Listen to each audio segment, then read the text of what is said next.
रायगढ़ के केआईटी कर्मचारी 16 माह का वेतन न मिलने से महीने भर से हड़ताल पर हैं, जिसके तहत आज केआईटी के कर्मचारियों ने रैली की शक्ल में विधायक निवास का घेराव किया और ज्ञापन सौंपा।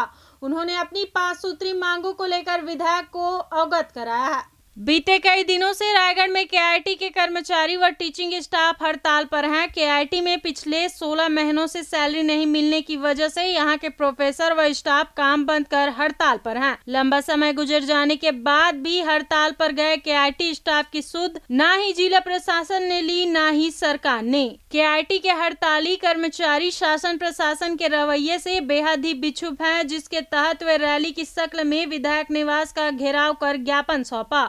ज्ञापन में मुख्य रूप से 5 सूत्रीय मांग की है और कहा है कि अगर प्रशासन हमारी मांगे नहीं मानता है तो हम उग्र आंदोलन कर अनिश्चितकालीन हड़ताल करेंगे। केआईटी के लोग हमारे जो प्रोफेसर हैं, हमारे जो कर्मचारी हैं, वो लगातार केआईटी में शिक्षण का कार्य कर रहे हैं, लेकिन केआईटी अर्थशास्त्र की संस्था है और बच्चों की संख्या कम हो गई है, उनका वेतन उनको मिल नहीं पा रहा है।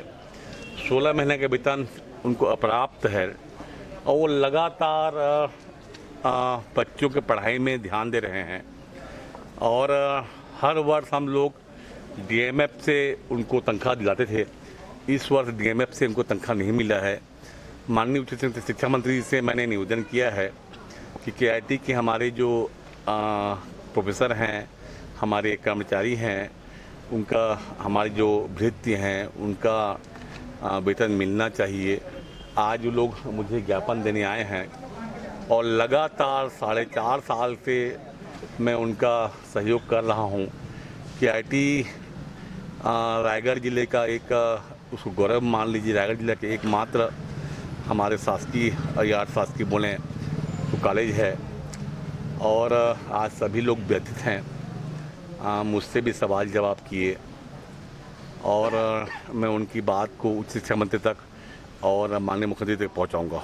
इसमें एक जो सरकारीकरण की बात है, जो कमिटमेंट एक था, वो फाइल तो चली है लेकिन वित्त विभाग में जाकर रुकी हुई है, ऐसा कोई जानकारी निकल कर आ रही है? माननीय उमेश पटेल जी ने इस केआईटी कॉलेज का सरकारीकरण का फाइल चलाया था। वो फाइल चला हुआ है, वित्त विभाग में अटका हुआ है। जैसे ही वो फाइल वहाँ से निकलेगा तो मैं समझता हूँ इसका सरकारीकरण का जो रास्ता है वो क्लियर होगा। Thank you. Doctor NK Chandan, associate professor. Chandan ji, बताइए, अभी जो बातचीत हुई विधायक जी से, क्या कुछ आश्वासन मिला है? वो बोले कि आपकी बात को मैं अध्यक्ष हैं जो सोसाइटी के उन तक पहुंचाऊंगा करके जी। और 5 सूत्री मांगों में क्या कमिटमेंट था इन लोगों का 2018 में? अभी मांग तो हमारी अभी चालू हुई है, उसमें कोई किसी का भी स्टेटमेंट नहीं आया है। यही दुर्भाग्य है। हमारे बोर्ड ऑफ गवर्नर में आप लोगों को सबको पता है कि सारे लोग सरकारी लोग हैं, एक भी कोई प्राइवेट व्यक्ति नहीं है वो कहे कि ये कॉलेज मेरा है। उसके बाद हम लोगों की जो दुर्दशा है वो आप लोगों से छिपी नहीं है, रायगढ़ की जनता से छिपी नहीं है। सारा चीज़ सरकारीकरण होने के बाद बिल्डिंग से लेके ज़मीन तक ना तो यहाँ के बच्चों को फ़ायदा मिल रहा है, ना वहाँ के स्टाफ को फ़ायदा मिल रहा है।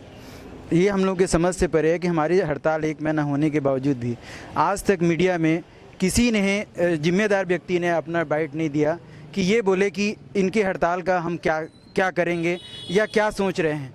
हम लोग बहुत ही हताश होके आज विधायक के निवास पे आए हैं कि हमको ये पता चले कि यदि हमारा 16 महीने का वेतन नहीं मिला है तो हमारा मालिक कौन है।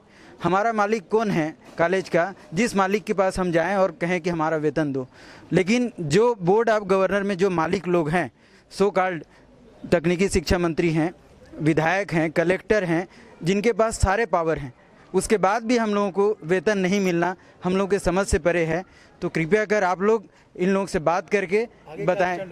आगे का स्टैंड होगा कि अब हम उमेश पटेल जी जो तकनीकी शिक्षा मंत्री हैं और हमारे पदेन अध्यक्ष हैं हमारे सोसाइटी के, उनके नंदेली हम लोग पैदल यात्रा करेंगे, उनसे भी पूछेंगे। जिस हिसाब से विधायक महोदय से हम लोगों ने कहा कि हमारी बातों को या हमारी समस्या को सुलझाएं, यदि यहाँ पे सुलझती नहीं हमारी समस्या है तो हम अपने अध्यक्ष के पास जाएंगे। हड़ताल जारी रहेगी? बिल्कुल जारी रहेगी।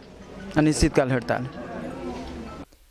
रायगढ़ से सुरजीत कौर की रिपोर्ट, SEN 24।